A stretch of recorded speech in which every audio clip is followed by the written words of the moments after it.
continuing coverage of the aftermath of the decision in Ferguson, Missouri, not to indict the police officer who shot and killed the black teenager. Joining us now is that black teenager's cousin. Ty Pruitt is with us live from Los Angeles this evening. Mr. Pruitt, good evening, and thanks for being here.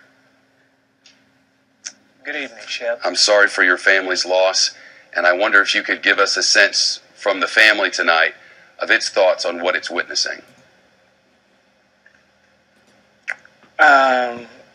Mostly disgust. Disgust with what you're seeing tonight on the streets? Could you elaborate? Disgust with what we're seeing tonight on the streets. Disgust with the entire grand jury decision. Ms. Pruitt, the prosecutor tonight explained that there were a number of witnesses who said that your cousin had charged at the police officer. Is that something that you and the family don't believe? Do you just not believe those reports? Or could you help me understand why you're disgusted with the grand jury process? Here's the thing that I understand, Shepard. And okay.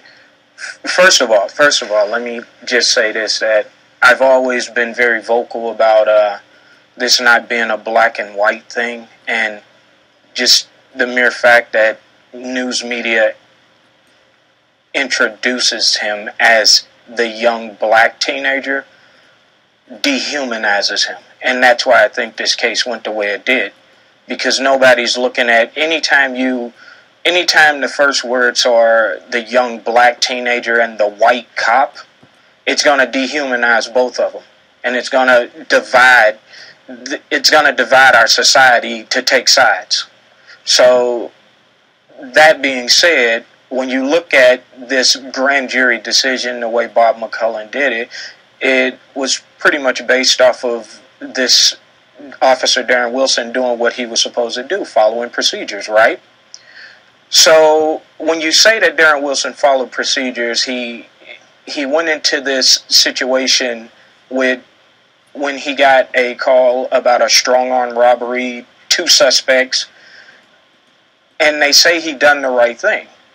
But I just watched a video May of this year, 2014, where a police department got a call that a 44-year-old man was just strolling in the middle of the street with a assault rifle.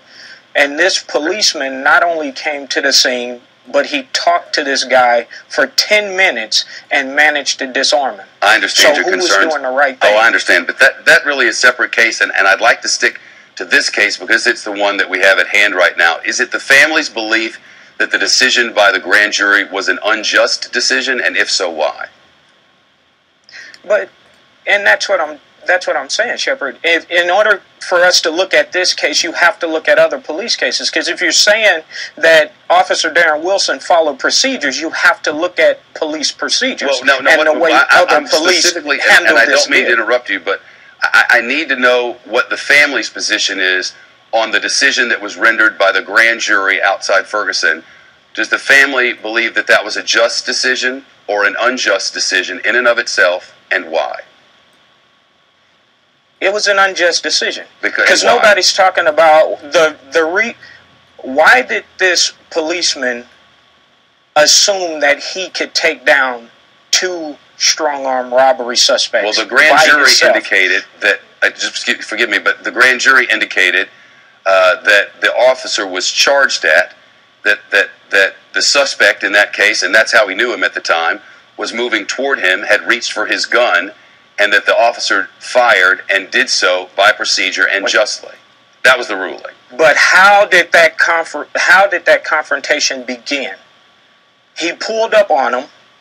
He obviously pulled close enough for my cousin to touch the car, which then ensued a fight inside the car. But when he got out of the car, my cousin was already 35 feet away from him.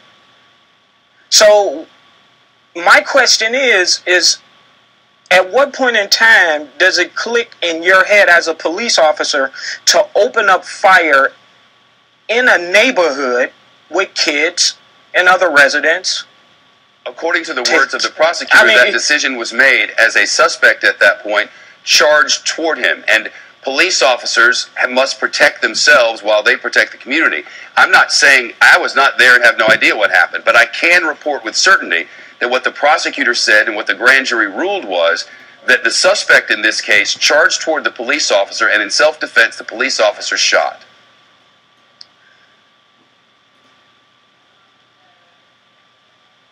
In self-defense. It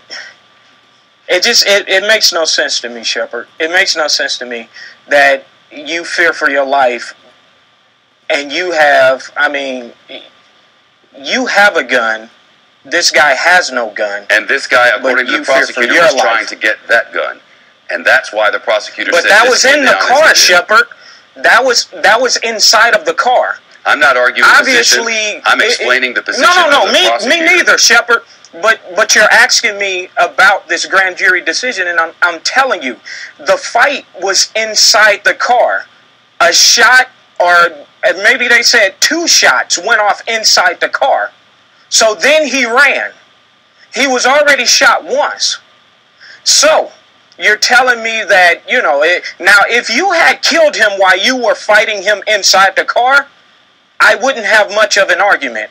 But you gave pursuit, and you were firing the whole time, including when he turned around, you continued to fire. So you put other people, when you're telling me your life was in danger, I'm telling you that you actually caused the danger that you say you were in. So you're telling me that the police officer caused his own danger? Absolutely he did. Absolutely he did. Well, he did not act with a level head. And that's what we're not getting to. He fired because he was angry.